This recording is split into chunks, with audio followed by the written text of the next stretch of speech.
क्या आपको पता है कि आज इंसान किसी भी जगह सुरक्षित नहीं महसूस करता। आपको पता है, चाहे वो रास्ते में हो, चाहे वो कहीं किसी भी जगह पे हो, इंसान अपने आप को सुरक्षित महसूस नहीं कर सकता।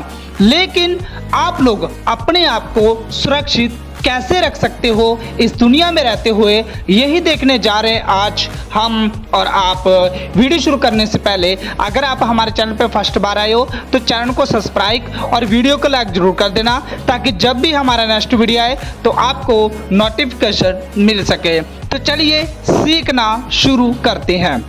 मेरे प्यारे मसीह भाई बहनों, क्या आपको पता है कि आप लोग जब संसार में रहते हो तो आप लोग अपने आप को सुरक्षित कैसे रख सकते हो? क्योंकि आज इंसान किसी न किसी जगह पर लड़ाई पर उतारू हो जाता है, किसी न किसी जगह पर झगड़े पर उतारू हो जाता है, लोगों के अंदर वैर विरोध और ये सब चीज़ें इंसानों के अंदर आ जाती है। तो इंसान अपने आप को सुरक्षित किसी भी जगह नहीं रख सकता, क्योंकि आपको पता है जगह जगह कई जगह एक्सीडेंट हो रहे हैं, भूकंप आ रहे हैं, ऐसी सब चीज़ें हो रही है कि इंसान अपने आप को सुरक्षित नहीं रख पा रहा। लेकिन जब आप लोग परमेश्वर के अनुसार चलते हो, परमेश्वर के आज्ञा के अनुसार चलते हो, परमेश्वर के अधीनता में रखते हो, तो आप लोग अपने आप को सुरक्षित रख सकते हो। कैसे? परमेश्वर के अधीनता में रहकर। हर इंसान को मैं को कहना चाहता हूं आज कि अगर आपको सुरक्षित रहना है, अगर आपको सुरक्षा महसूस करनी है कि मैं इस संसार में सुरक्षित हूं, मुझे बीमारी, मुझे ये सब चीजें कुछ भी नहीं कर सकती, तो आपको परमेश्वर की उपस्थिति में रहना पड़ेगा, तभी आप लोग सुरक्षित रह सकते हो। क्योंकि आज इंसान संसार के अनुसार चल रहा है, इंसान सोशल मीडिया के अनुसार बिगड़ रहा है, तो वो इंसान कैसे सुरक्षित रह सकता है? मेरे प्यारे मसीह भाई बहनों, हम लोग परमेश्वर की उपस्थिति में ही सुरक्षित महसूस कर सकते हैं। क्योंकि संसार के अंदर नफरत है, संसार के अंदर वैर विरोध है, तो हमें यहाँ पर कैसे सुरक्षित महसूस कर सकते हैं? आपको पता है जगह जगह लड़ाइयाँ हो रही है, जगह जगह लोग लड़ाई करने पर उतारू हो जाते हैं, तो हम लोग अपने आप को सुरक्षित कैसे महसूस कर सकते हैं? यदि आप अपने जीवन में परमेश्वर को पहला स्थान देते हो, तो परमेश्वर की बात मानते हो, तो आप अच्छी जगह पर हो। मेरे प्यारे मसीह भाई बहनों, यदि आप अपने जीवन में पहला स्थान किसे देना चाहिए? हमें परमेश्वर को देना चाहिए। आज लोग पहला स्थान किसको दे रहे हैं? संसार को दे रहे हैं। आज लोग पहला स्थान किसको दे रहे हैं? सोशल मीडिया को दे रहे हैं। आज लोग पहला स्थान किसको दे रहे हैं? उन अभिलाषाओं को, उन सब गंदगी को दे रहे हैं जो कहाँ लेकर जा रही है, जिसमें सुरक्षित महसूस इंसान नहीं कर सकता। मेरे प्यारे मसीह भाई बहनों, हमें पहला स्थान परमेश्वर को देना है, ताकि हम लोग अपने आप को सुरक्षित रख सकें। हमें बचाने के सामर्थ्य कौन रखता है? हमें बचाने के सामर्थ्य परमेश्वर रखता है। और आपको पता है, हर दुश्मन से, हर मुसीबत से, हर एक्सीडेंटों से हमें बचाने की सामर्थ्य कौन रखता है? परमेश्वर रखता है। वो परमेश्वर हमें संभालता है। इंसान आपको कभी भी नहीं संभाल सकते, लेकिन वो परमेश्वर आपको संभाल सकता है। परंतु इंसान इस बात को नहीं मानता। मैं बड़े बड़े पादरी लोगों को देखता हूँ कि वो अपने साथ सुरक्षा गार्ड लेकर चलते हैं, जबकि वो दिन रात बाइबल में डूबे रहते हैं। आपको पता है, आपने बहुत से दासों को देखा होगा कि वो बड़े बड़े सुरक्षा गार्ड अपने साथ रखते हैं, यानी वो अपने आप को सुरक्षित महसूस नहीं करते, इसलिए वो इंसानों पर भरोसा रख के चलते हैं। मेरे प्यारे मसीह भाई बहनों, जब परमेश्वर हमें बचाने का वादा करता है, वो परमेश्वर ने हमारे लिए स्वर्गदूत लगा रखे हैं, तो हमें इंसानों की सुरक्षा की क्या जरूरत है? तो दास क्या करते हैं? दिन रात बाइबल पढ़ते हैं, तो भी वो अपने साथ सुरक्षा गार्ड रखते हैं। यानी कहीं ना कहीं उनके मन में संदेह हो सकता है कि परमेश्वर हमें बचा नहीं सकता। आपको पता है, कई दास ऐसे भी है जो अपने साथ सुरक्षा गार्ड नहीं रखते, क्योंकि उनको परमेश्वर पर भरोसा है। मेरे प्यारे मसीह भाई बहनों, जब आपको परमेश्वर पर भरोसा है, तो आपको इंसान पर भरोसा करने की जरूरत नहीं है। इंसान आपको ऐसी जगह नहीं बचा सकता जिस जगह पर परमेश्वर आपको बचा सकता है। सोचो, आप पे मुसीबत आ रही है और उस जगह पे आपके साथ सुरक्षा गार्ड नहीं है, तो आप क्या करोगे? अगर आप लोग परमेश्वर पर भरोसा रख के चलते हो, परमेश्वर के आगे के अनुसार चलते हो, और आप अपने साथ सुरक्षा गार्ड नहीं रखते, तो परमेश्वर आपको बचा सकता है। आप बाइबल पढ़ने वाले हो, आप प्रार्थना कर रहे हो और आप अपने साथ सुरक्षा गार्ड रख रहे हो, तो ये सरासर गलत है। क्योंकि आप कहीं ना कहीं नेगेटिव लेकर चल रहे हो कि मेरे साथ परमेश्वर नहीं रहता, या आप ऐसा सोचते हो कि परमेश्वर मुझे बचा नहीं सकता। आप बाइबल पढ़ने वाले हो, प्रार्थना करने वाले हो, तो हमें अपने साथ, हमें इंसानों पर भरोसा रखकर नहीं चलना चाहिए, बल्कि हमें परमेश्वर पर भरोसा रखकर चलना चाहिए। भजन संहिता 84:3 में लिखा है, हे सेनों का युवा, हे मेरे राजा और मेरे परमेश्वर, तेरी वेदियों में गुरैया ने अपना बसेरा और शुभाबेरी ने घोंसला बना लिया है जिसमें वह अपने बच्चे रखें। आपको पता है ये मन किसका है? ये मन परमेश्वर का है। लेकिन आज इंसान ने इस मन पर राज्य किसको करने दिया है? संसार को करने दिया है।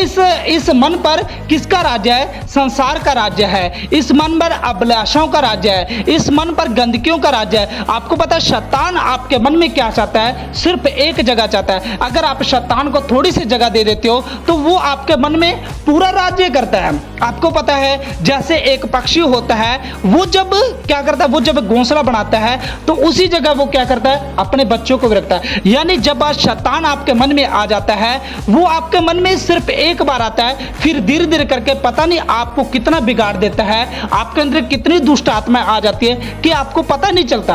आप फिर संसार में डूबना शुरू हो जाते हैं। जो चीजें आप करना नहीं चाहते वो चीजें आपसे अचानक शुरू हो जाती है। यानी जो शैतान परमेश्वर को देना था आपने, वो शैतान लेकर बैठा आपके लिए।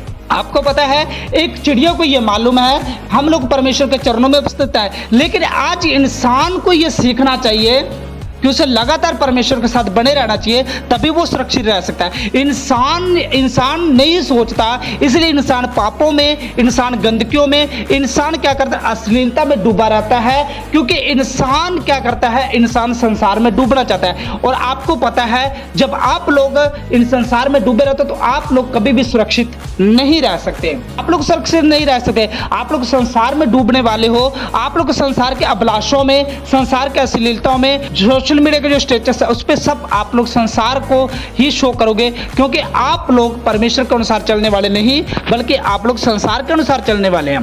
यानी शैतान क्या करता है? आपके मनों पर कंट्रोल करना चाहता है। वो आपको फंसाना चाहता है, किसी न किसी चीजों में वो आपको फंसाना चाहता है, ताकि आप लोग स्वर्ग में ना जा सके, बल्कि आप लोग नरक में जाने वाले बन सके। तो मेरे प्यारे बहनों, हमें ये सीखना चाहिए कि मैं परमेश्वर के चरणों में ही सुरक्षित रह सकते हैं। अगर आप संसार में सुरक्षित रह सकते हो तो संसार में आपको ऐशो आराम है, संसार में आपको अभिलाषा है, संसार में आप मौज मस्ती मार सकते हो। लेकिन एक टाइम ऐसा आएगा कि आपको अंत काल के लिए तड़पना पड़ सकता है। लेकिन अगर आप अपने मनों को बचा कर रखते हो, आप जो स्थान परमेश्वर का वो स्थान परमेश्वर को देते हो, तो आपके मनों पर कभी भी शैतान राज्य नहीं कर सकता। और भजन संहिता 84:4 में लिखा है, क्या ही धन्य है वह जो तेरे भवन में रहते हैं, वे तेरी स्तुति निरंतर करते रहेंगे। कौन धन्य है? जो परमेश्वर के भवन में रहते हैं, जो परमेश्वर की आराधना में रहते हैं, वो परमेश्वर की स्तुति निरंतर करते रहते हैं। यानी जो लोग आज परमेश्वर के भवन में नहीं आते, वो लोग परमेश्वर की स्तुति कैसे कर सकते हैं? जो परमेश्वर के घर में रहते हैं वो लोग धन्य हैं। चिड़िया गौरैया ने परमेश्वर की वेदी में घर बना लिया है। चिड़िया को मालूम है कि उसके बच्चे वहां पर सुरक्षित हैं। मेरे प्यारे मसीह भाई बहनों, जो लोग परमेश्वर के घर में रहते हैं वो लोग धन्य है। वही लोग परमेश्वर के साथ चल सकते हैं। और आपको पता है शैतान को पता है, इसलिए शैतान ने आपके मन के अंदर क्या बना लिया? घर बना लिया है। और अब वो क्या करेगा? अपने बच्चे उसमें रखेगा। अगर आपको धन्य होना, अगर आपको प्रार्थना करनी है, आपको वचन पढ़ना है, तो आपको अपने मनों में से उन आत्माओं को, उन गंदगियों को निकालना पड़ेगा, ताकि आप लोग उस जगह पर परमेश्वर की आत्मा को रख सके। आपको पता है शैतान आपको बिगाड़ने के लिए सिर्फ एक छोटी सी जगह चाहता है, और जब इंसान उसको छोटी सी जगह दे देता है तो वो क्या करता है? शैतान अपने इशारे पर उसको नचाना शुरू कर देता है। लेकिन वो लोग धन्य है जो लोग परमेश्वर के भवन में रहते हैं और परमेश्वर की स्तुति निरंतर करते हैं। उनके मनों में शैतान कभी भी वास नहीं कर सकता। उनके मनों में शैतान कुछ भी ऐसा नहीं कर सकता कि उनको बिगाड़ सके, क्योंकि वो लोग प्रार्थना करने वाले हैं, वो लोग बाइबल पढ़ने वाले, वो लोग परमेश्वर के साथ चलने वाले हैं। तो शैतान उनके मनों में राज्य कैसे कर सकता है? शैतान उनके मनों में राज्य कर सकता है जो लोग परमेश्वर के साथ चलने वाले नहीं है। और यूहन्ना 15:5 में लिखा है, मैं दाखलता हूँ, तुम डालियां हो, जो मुझ में बना रहता है और मैं उसमें, वह बहुत फल फलता है, क्योंकि मुझसे अलग होकर तुम कुछ भी नहीं कर सकते। जब एक पेड़ के साथ डाली लगी रहती है तो वो हरी भरी रहती है, लेकिन जैसे वो डाली टूट जाती है, वो डाली सूख जाती है, और डाली क्या करती है? वो डाली आग जलाने के काम आती है। यानी जब तक आप लोग परमेश्वर के साथ जुड़े हो तभी तक आप लोग हरे भरे हो और तभी आपके अंदर फल लगेंगे। लेकिन जैसे आप परमेश्वर से दूर जाओगे आप लोग मुरझा जाओगे, आप लोग सूख जाओगे। जैसे एक पेड़ के साथ डाली टूट कर गिर जाती है और वो सूख जाती है, वो मुरझा जाती है और उसमें फिर फल नहीं लगता, फिर वो जलाने के काम आती है। तो मेरे प्यारे मसीह भाई बहनों, जब तक हम यीशु मसीह के साथ बने रहेंगे तभी तक हम फल ला सकते हैं। और जब हम यीशु मसीह से दूर जाएंगे तो हम क्या होंगे, हमारे अंदर कांटे और झाड़ियां उगना शुरू हो जाती है। तो पता है डाली अपने आप से कभी नहीं फल सकती, जब तक वो पेड़ के साथ लगी है तभी तक वो फल सकती है। जब डाली पेड़ से जुड़ी है तो पेड़ के द्वारा फल आएंगे। आपको पता है डाली पेड़ के साथ जब तक जुड़ी है तब तक डाली में फल दिखेंगे, लेकिन जैसे ही डाली को काट दिया जाता है वो डाली फलना बंद हो जाती है। क्यों? क्योंकि उसको पेड़ से पावर मिलती है, उसको पेड़ से वो शक्ति मिलती है कि वो फल ला सकती है। यानी जब तक आप लोग परमेश्वर के साथ जुड़े हो तभी आप लोग खुशी और आनंद से जीवन बिता सकते हो। जब आप लोग परमेश्वर से दूर जाते हो तो आप लोग निराशा में, आप लोग अशांतियों में जीवन बिताना शुरू कर देते हो। परमेश्वर चाहता है हर मनुष्य से कि बहुत सा फल लेकर आए और आप लोग फल तभी ला सकते हो जब आप लोग परमेश्वर के साथ जुड़े। आपसे कि परमेश्वर हमारा पेड़ है, हम डालियां हैं, हम परमेश्वर से जुड़े रहे तब हम बहुत सा फल लाएंगे। जब तक आप परमेश्वर के साथ जुड़े हो कि परमेश्वर पेड़ है और आप लोग डाली हो तभी तक आप लोग बहुत सा फल ला सकते हो।